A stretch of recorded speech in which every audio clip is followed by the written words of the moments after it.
Lo llamaban el castigo de los condenados. Y había una razón.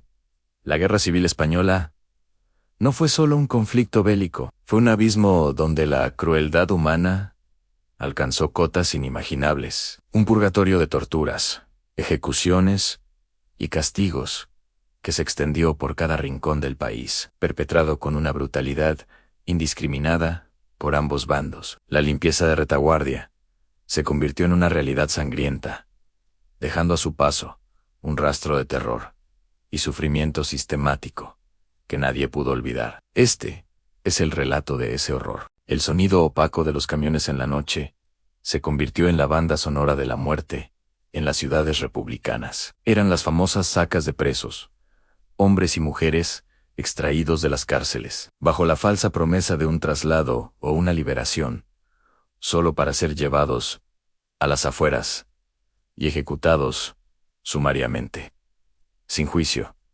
sin piedad. Paracuellos del Jarama, con su macabro recuento de miles de víctimas, se erige como el símbolo más oscuro de esta práctica, un nombre grabado a fuego en la memoria colectiva como sinónimo de brutalidad organizada. Cadáveres apilados, fosas comunes que se abrían en la tierra, con la misma facilidad que se arrebataba una vida. Pero el horror no era exclusivo de un bando. En los territorios conquistados por los sublevados, la entrada de las tropas franquistas era a menudo precedida por una ola de ejecuciones sumarias. Quienes habían mostrado la más mínima señal de simpatía por la República, o simplemente aquellos que se encontraban en el lugar equivocado en el momento inoportuno, eran fusilados sin contemplaciones. Las plazas de los pueblos se transformaron en patíbulos improvisados, los muros de los cementerios en escenarios de muerte. El cañón del fusil se alzaba como la única ley, y la vida humana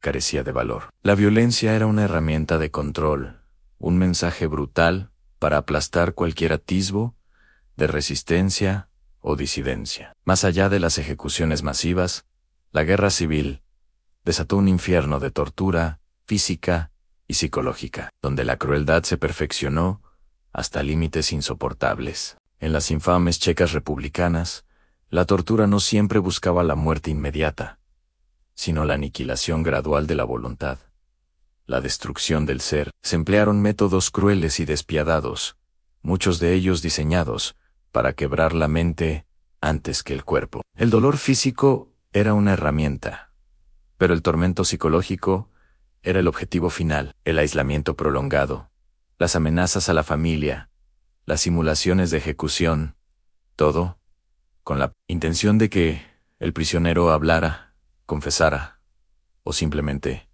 dejara de ser persona. Esta violencia sectaria, implacable y brutal, no distinguía. Se cobró la vida de miles de personas a ambos lados de las trincheras, cegando vidas de civiles inocentes, de militantes políticos, y de manera especialmente cruel, de sacerdotes y miembros de la Iglesia Católica en el bando republicano, cuyo único delito era su fe. La represión era total, una maquinaria de terror que no dejaba espacio a la humanidad. Pero el martirio no siempre culminaba en la muerte. Existían formas de castigo cuya brutalidad residía en la humillación pública y la degradación sistemática, especialmente utilizadas por el bando franquista contra aquellos a quienes consideraban enemigos o traidores. Las mujeres, en particular, sufrieron una represión de género específica y cruel. A muchas prisioneras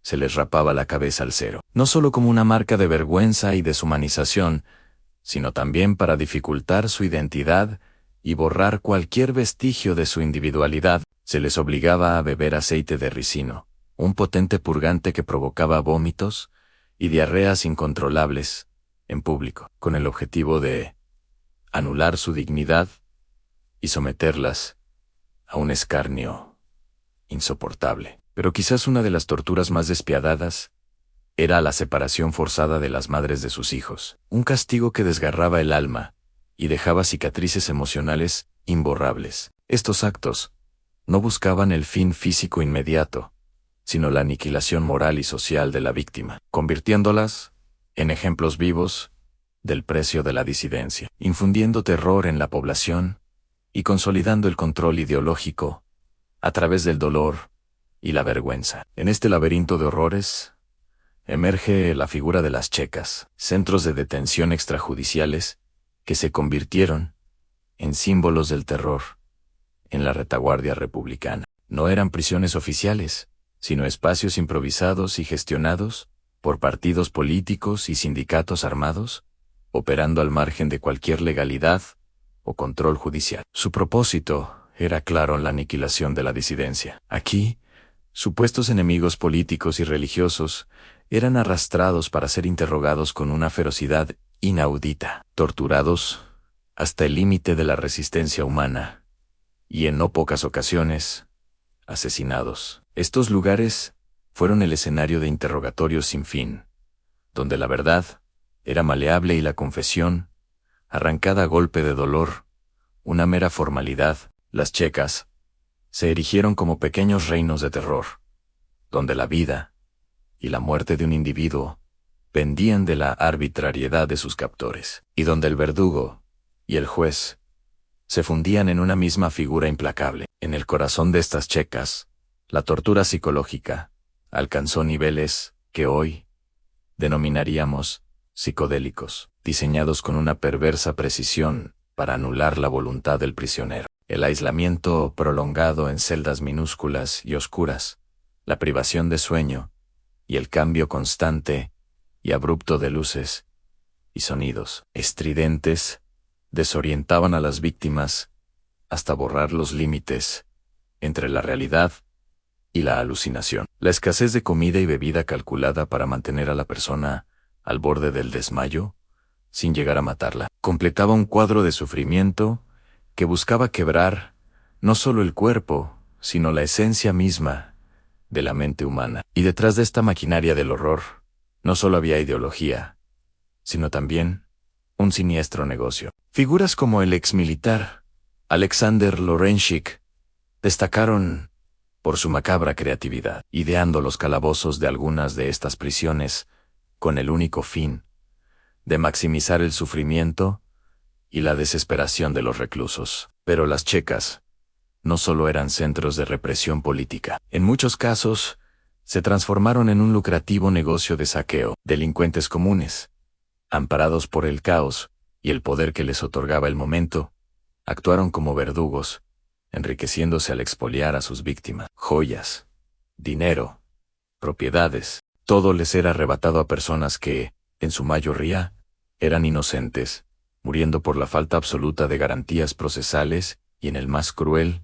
de los desamparos. Pero la barbarie y el sadismo no fueron un monopolio del bando republicano. La represión, en la retaguardia franquista, desde el mismo instante en que se produjo el levantamiento militar de julio de 1936, no solo igualó, sino que en muchos aspectos superó en su masividad y sistematicidad a la ejercida por sus oponentes. Fue una violencia extrema, planificada y ejecutada con una crueldad metódica que se convirtió en la seña de identidad del régimen desde sus orígenes. La instauración del nuevo Estado se cimentó sobre una purga implacable, una limpieza ideológica que no dudó en aniquilar a cualquiera que fuera percibido como enemigo o entorpeciera el camino hacia la victoria final, haciendo del terror una herramienta fundamental de control y dominación. Las ejecuciones extrajudiciales, sin juicio ni piedad, fueron el pan de cada día en los territorios rápidamente pacificados por las tropas sublevadas. Pueblos enteros vieron cómo vecinos, amigos y familiares eran arrastrados de sus casas y fusilados en cunetas, plazas o tapias de cementerios. Desde el primer día de la insurrección, la consigna era clara: eliminar al rojo, al separatista, a quien fuera enemigo del alzamiento, sembrando un terror que paralizara cualquier intento de oposición y garantizara un control absoluto. Pero la violencia franquista adoptó formas aún más perversas, dirigidas específicamente contra las mujeres. La represión de género se manifestó en torturas sexuales, y violaciones sistemáticas, utilizadas como Ahmau, Jigejao, para humillar, aterrorizar y diezmar la moral de la población republicana. Mujeres de todas las edades fueron blanco de estas atrocidades, sufriendo en sus propios cuerpos la brutalidad de un conflicto que no distinguía entre combatientes y civiles. La vulnerabilidad de estas víctimas, sometidas a una doble agresión, la de la guerra y la de género, se convirtió en una de las heridas más profundas e imborrables de la guerra civil. Tras la victoria, la brutalidad no cesó. El régimen franquista, en su afán por consolidar el nuevo orden, estableció una vasta red de campos de concentración. Estos no eran meros centros de internamiento, sino instrumentos de represión sistemática, diseñados para educar a los vencidos, para purgar cualquier rastro de ideología republicana. Miles de prisioneros, hombres y mujeres, fueron confinados en condiciones infrahumanas, sometidos a trabajos forzados, hambre, torturas y ejecuciones sumarias. Estos campos se convirtieron en un epílogo sangriento del conflicto, prolongando el terror y la limpieza ideológica mucho después de que las armas hubieran callado, afianzando el control mediante el castigo implacable a cualquier vestigio de oposición. Así, la Guerra Civil Española no solo fue un enfrentamiento bélico entre dos bandos, sino una inmersión colectiva en las profundidades de la crueldad humana. Cada atrocidad, cada tortura, cada ejecución, ya fuera en las checas republicanas o bajo el yugo franquista, nos recuerda la aterradora capacidad del ser humano para infligir dolor y degradación a sus semejantes, especialmente cuando el miedo, la ideología y el poder se entrelazan. El legado de la represión y el horror de aquellos años es una herida abierta en la memoria histórica, una advertencia sombría sobre los abismos a los que puede descender una sociedad dividida. Estas historias parecen lejanas, sepultadas bajo el peso del tiempo, pero nos gritan desde el pasado para recordarnos hasta dónde puede llegar la maldad. Este es solo uno de los secretos que el tiempo intentó enterrar. Si quieres seguir explorando las torturas y horrores más impactantes de la historia, suscríbete y sé parte de Historias de Torturas.